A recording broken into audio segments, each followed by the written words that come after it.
The first album was written through the period of like getting the band together. So for this time, it was the first time we had the chance to start from square one with everybody. As a whole, it's very collaborative and has been even more natural as a process since we've been playing together for, a lot longer now. The first one is a very like engulfing type sound, which we still want to retain some of that atmosphere because that's kind of what we do.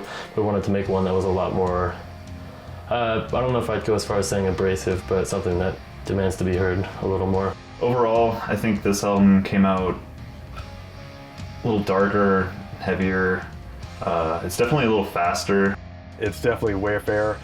Everything is a little more focused now. It's a little more interesting. It seems like the ideas are condensed and it's a little less sprawling. The first one we think is like a very lush album, like the artwork and everything is themed in like a forest kind of way. This one's very much a desert album, like everything's dry and dusty. We had less time to prepare for this album.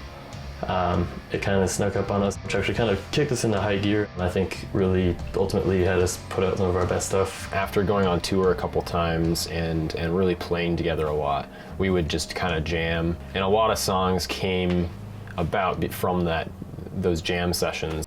We definitely put together a lot of just full-time hour type practice days. And it really kind of, when you're playing together that long, I think it helped form a lot of good elements. It's just a heavier, darker record in general, so when I'm writing my drum parts, I try to keep that in mind and, make it fit the song as best as it can, and sometimes that means, whipping out some super black metal, like really fast blast beats or something.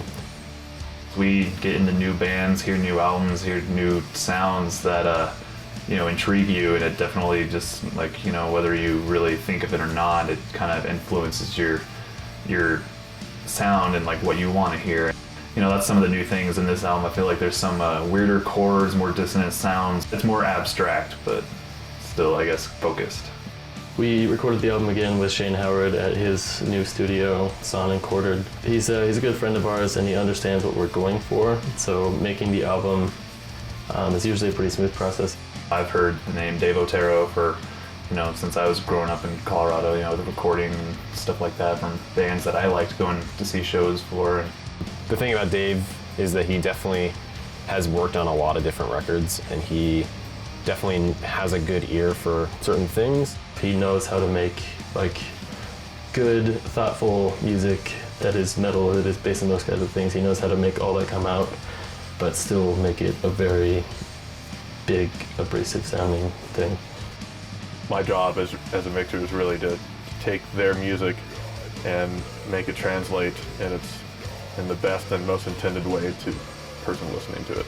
Wayfarer in general is pretty easy to work with. I think that's probably one of the reasons why they've chosen me to work on their stuff, for this one and the last one. We just seem to have the same ideas, and we're really on the same wavelength from the get-go, and it's not like a difficult process at all. They're both really professional people, and they've been doing this for a long time, so it's just really smooth and, kind of feel like it's a second home, just like being here.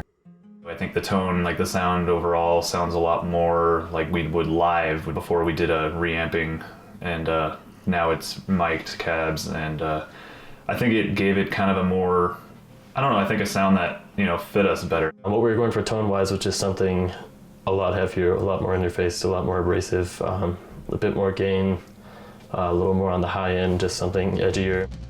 We have a lot more different sounds. Before it was more just like distortion, and then the acoustics, we have both of those still, but even some more tones in between. I was really happy with tones this time. The band also had a little bit stronger ideas even on that side as far as the tones they wanted. So Shane helped them, guide them to apply their vision to something that would record well. We recorded the album that we wanted to make, that we wanted to hear, and we're just hoping that as many people hear it as possible. They've grown as musicians and also have better idea of where the band needs to go in the future and how they want this to come across aesthetically. They're young guys and they love this music as much as anyone could love music, and they're really passionate about it and ready to go. We foresee doing this for a while because we all really love it. Yeah, it's a really exciting prospect to be able to put this out in a place where people will hopefully find it and dig it and do what we do all the time, and just like, you know, finding an album and just being like kind of floored by it and having to show all your friends and all that.